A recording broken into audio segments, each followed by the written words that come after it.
Hey, what's up guys? Welcome to another 3D Sculpt and Chill. So this time I was actually inspired by Troy the Art Boy. Check him out on Instagram and TikTok, killing it on TikTok. So he does these like Disney, Lilo and Stitch mashups with Pokemon characters that are really cute. I've always loved his art. So that's his art on the left, and I just wanted to recreate it in 3D. They just look so much fun. And this guy was so fun to create. As you can see, I'm using a lot of spheres to create him, making sure he's nice and pudgy. And this is great practice for me to just figure out how to do these shapes in the easiest, most efficient way to do like chubby arms and chubby legs and things like that. So I can tell that I keep getting faster and faster making these. I love the little, using the inflate tool for the chub and also for the little chubby fingers. The inflate tool is really useful. I used to use clay a lot, but inflate makes it nice and round, which is usually what I'm going for. Here I'm just using the clay with the subtract, so I'm cutting out the clay from the head just to make the sort of eye sockets and things like that. And a lot of it is exactly the same as drawing. I sort of sculpt these shapes that I would draw, the same lines that I would draw in the same way. So I'm always thinking about obviously using the reference and how it looks in 2D with 3D, and I think that's why this app on the iPad has been so I've taken to it really easily. Here I was using the pinch tool, which is really good for sort of getting those nice, clean, crisp edges and things like that. Here, just inflating the eye socket again, and I want to give him a tail. I was gonna give him a tail like he has in the image, but I also looked at the regular character. So I started using both references, and I saw the regular character had a tail like this, which I kind of liked. I thought it'd be fun to make, so I just gave him his kind of regular tail. Here I'm just doing the eyelash using the tube tool. I really love the tube tool, and the more I use it, the quicker I am at it. Spline makes it nice and wavy, which I really like.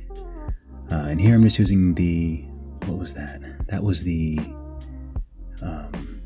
crease tool for the mouth. I just use the crease tool. And here I just give him a little bit of an environment and give him some light.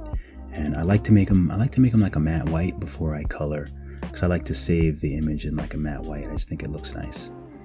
So here I'm just giving him some color, just making him a little more, following pretty much to the drawing, but I can't help it but to give my own touch. So I figured I'd give him a heart, because he has I think the original character has like a diamond on his chest, so I figured I'd give him a heart and then make the little details that are inside the heart. He has some lines going through like that. I give him my signature belly button, the little squiggle, which I always like to do.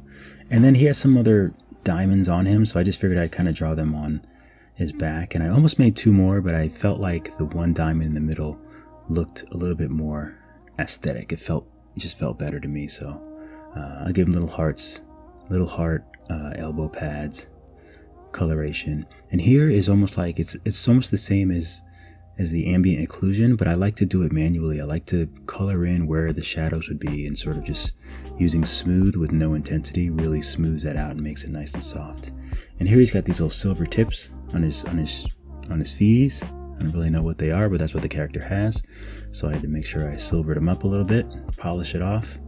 And here, the lighting, very important. I love lighting, as you know. Like my new Skillshare class, all about lighting. Lighting really makes or breaks your character, and I love doing lighting. And of course, every time I change his position, I have to redo the lighting to take the screenshots and stuff like that. So, and here's our nice little round table of Larvitar. I hope I said that in the beginning. Larvitar. But he's a cute little guy. Shout out again to Troy the Art Boy. Amazing job on these sculpts, on these images, on these drawings, this mashup with like Disney, Lilo and Stitch and Pokemon.